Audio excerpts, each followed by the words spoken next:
Pasal kedua, pada menyatakan uzur sembahyang, masuk ke sembahyang lagi. Berapa uzur sembahyang? Sebab ya. Dua perkara, pertama lupa, kedua tidur. Jadwal pada tiga masalah yang bergantungan dengan hukum luput mengerjakan sembahyang. Ini dia. Ada situ. Ada. Rupa masalah pertama, jika luput maksud lepas saya habis sembahyang dengan uzur seperti tidur ia sebelum masuk waktu sehingga luput bahaginya sembahyang hukumnya, maka tiada wajib atasnya mengqadanya dengan segera. Sunat cuman, dan yang afdol baginya adalah diqadanya dengan segera karena supaya terlepas zimmahnya, tanggungannya, hutangnya misalnya. Nah, jadi ini mengenai sembahyang juga. Jadi uzur sembahyang itu ada dua, lupa dan tidur. Jadi yang masa pertama jika luput sembahyang dengan uzur sebab seperti tidur sebelum masuk waktu sehingga luput pengen sembahyang, misalnya dia tidur sebelum sholat zuhur ya. Belum zuhur kan, tidur ya. Bangun sudah sholat asar, habis kan waktu zuhur kan? Nah, itu namanya apa nih? Sebab meninggalkan sholat karena uzur, sebab namanya itu. Karena sebelum waktu masuk dia kan. Jadi hukumnya tidak wajib segera mengqadanya. Boleh ditundanya. Tapi yang disunatkan disegerakan. Jadi sholat asar, qada dulu zuhur, baru asar. Kalau sedang berjemaah dulu asar. Sudah asar baru qada zuhur. Kalau waktunya sempit tadi itu asar dulu baru zuhur, itu contohnya. Gitu juga interestnya. Dan jika luput sembahyang dengan tiada uzur, ini tadi uzur ya, tadi babu uzur, ini tadi uzur. Seperti tidur sesudah masuk waktu sehingga luput baginya waktu sembahyang itu, maka wajib atasnya mengqadanya dengan segera.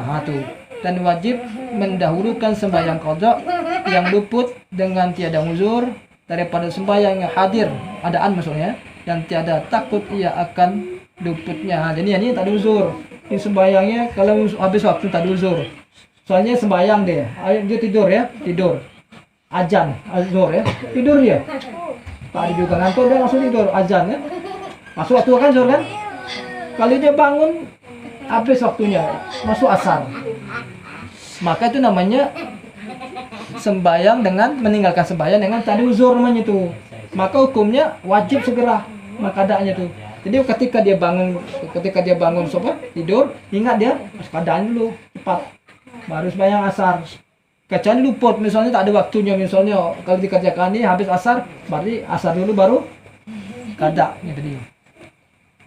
Dan jika orang yang berhutang qada sembahyang yang luput dengan tiada uzur, masih ada tanggungannya, belum dibayarnya, maka wajib atasnya mengqadanya dengan segera, dan wajib pula melakukan segala masanya bagi mengqada dia, dan haram memperbuat yang lain daripada qada itu,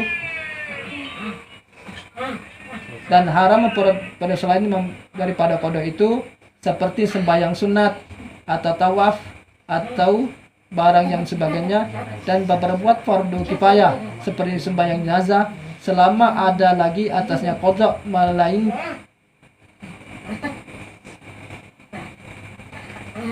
melainkan barang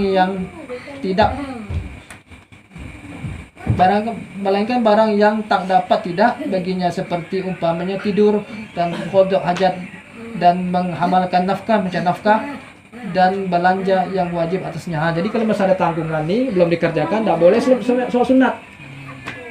Misalnya sembahyang qada zuhur belum kerjakan, tidak. Yang tadi uzur nih, yang beruzur tidak masalah. Soalnya ada sembahyang di qada yang tadi uzur.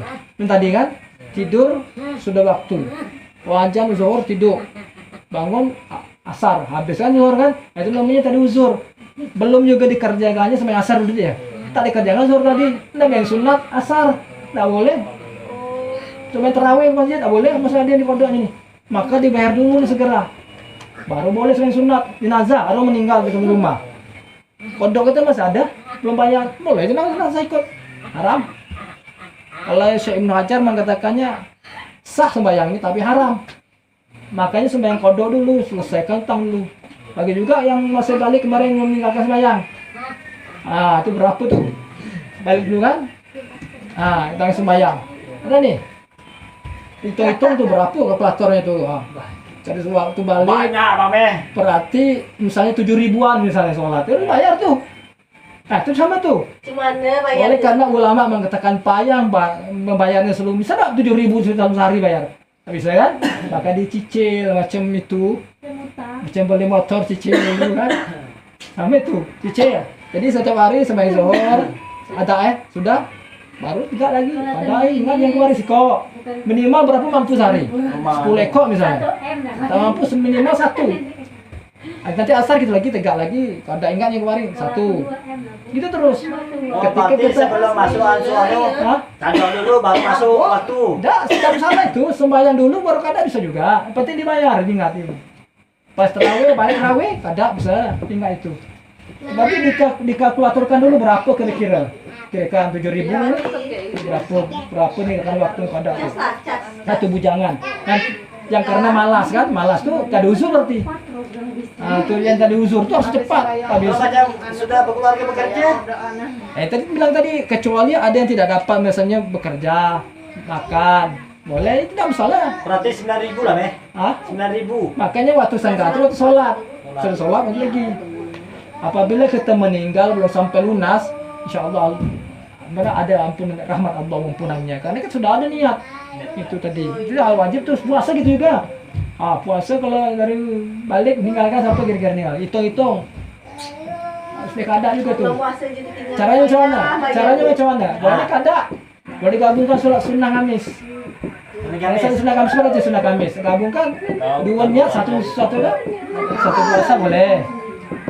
Kena kodok Ramadan, sunnah sekolah dan sunnah Senin Kamis, boleh.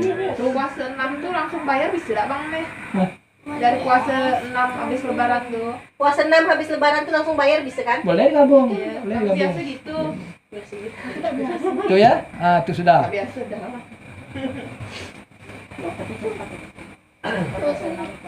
Kemudian pasal ketiga pada menyatakan hukum orang yang meninggalkan sembahyang, lihatlah keterangan pada jadwal ini. Rupa masalah. Jika mukallaf itu artinya orang sudah balik. Ingkar ya akan wajibnya sembahyang setelah mengetahui wajibnya dengan tiada dikerjakannya hukumnya niscaya kafir murtad. Ini dia. Maka hendaklah menyuruh imam, maksudnya pemimpin, akan dia dengan taubat sehingga berbuat sembahyang itu, dan jika enggan daripada taubat maka hendaklah membunuh, dihukum bunuh, maksudnya hukum mati imam akan dia karena kafirnya. Dengan ketika itu jangan ia dimandikan, jangan dikafani, jangan sembahyangkan, dan jangan ditanam pada kuburan orang Islam. Ini kalau hukum Islam. Misalnya zaman Nabi, zaman sahabat khalifah ya. Jadi orang ini sembahyang, tak mau sembahyang dia tahu hukum itu wajib, dibilangnya sunat hukumnya boleh sembahyang boleh tidak. Ini namanya ingkar. Orang macam ini jatuh kafirnya maksudnya nih. Makanya kalau zaman hukum Islam zaman Nabi itu pemimpin macamnya Nabi misalnya atau sahabat itu datang nasihati dia tobat sembahyang lagi. Kalau dia tobat sembahyang adalah kalau masih juga tahan dia hukum dia bunuh kafir dia tuh kan tak disembahyang ada kedua, dan jika mukallaf yang tidak mengingkari, tak ada ingkar dia wajibnya sembahyang, cuma ditakhirkannya sembahyang itu dan dengan keadaan uzur karena malas dan lalai. Ini malas pula kalau tak sembahyang. Kenapa yang dia tak tahu sembahyang waktu itu wajib, minta dia kerja ke sembahyang dia malas. Ini hukumnya apa? Niscaya mukmin fasik pendosa besar, tak sampai kafir. Fasik, orangnya itu fasik tuh orang itu taat juga sama Tuhan dikatakan, gitu berbuat dosa juga sering, atau mulai fasik. Itu fasik namanya. Fasik, pendosa besar. Maka hendaklah menyuruh imam sama pemimpin akan dia dengan taubat sehingga memperbuat sembahyang itu, dan jika enggan ia daripada taubat maka hendaklah membunuh, hukum mati juga. Imam akan dia karena had derah hukuman maksudnya tiada karena kafir, Tapi ketika itu hendaklah ia dimandikan, dikafani, disemayangkan. Nah, itu muslim. Jadi ada orang tuh zaman Nabi misalnya yang hukum agama ya, zaman Nabi, zaman sahabat kan. Ada orang situ tidak mau semayang, tahu wajibnya datangi Nabi ya itu. Sahabat Nabi Khalifah kan. Tobat, semayanglah. Tak mau dia bertahan dia, aku malas semayang. Dihukum dia, aku mati. Tapi disolatkan, karena bukan kafir dia kan fasik. Nah, hati-hati tuh kalau ada tidak semayangin, cepat tobat, semayang lagi. Nah, itu ya karena kita ini hukum kita di Indonesia ini ada kan hukum, ya kan? Nah, jadi dari kita lagi insaf. Kalau memang langsung kita sadar dari tobat, yang semayang. Ada lagi, sikap lagi ya. Ketika seperti hukum yang demikian itu pula ialah hukum orang yang mungkar ingkar barang mana yang diwajibkan syariat misalnya atau diharamkan yang dimaklumi diketahui daripada agama dengan darurat begitu juga. Misalnya sesuatu yang diwajibkan. Misalnya masalah sami'iyat. Sami'iyat itu artinya sesuatu yang datang dari Al-Qur'an hadis. Misalnya ada surga dan neraka, ada hari kiamat, ada alam barzah. Tak percaya dia. Nah, ada tuh. Nah, ada barzah. Kafir juga namanya. Karena kan tak mencari Al-Qur'an dan datang Al-Qur'an ya. Nah, itu sama dengan tadi puasa, zakat. Dah mau dia puasa. Karena apa? Bukan wajib Ramadan tuh. Boleh kata boleh tak. Datang bisa kafir juga itu. Nah, sama yang tadi semayang itu. Itu maksudnya ya. Nah, sampai sini dulu. Jadi sudah sampai sini ya. Mungkin ada yang mau tanyakan.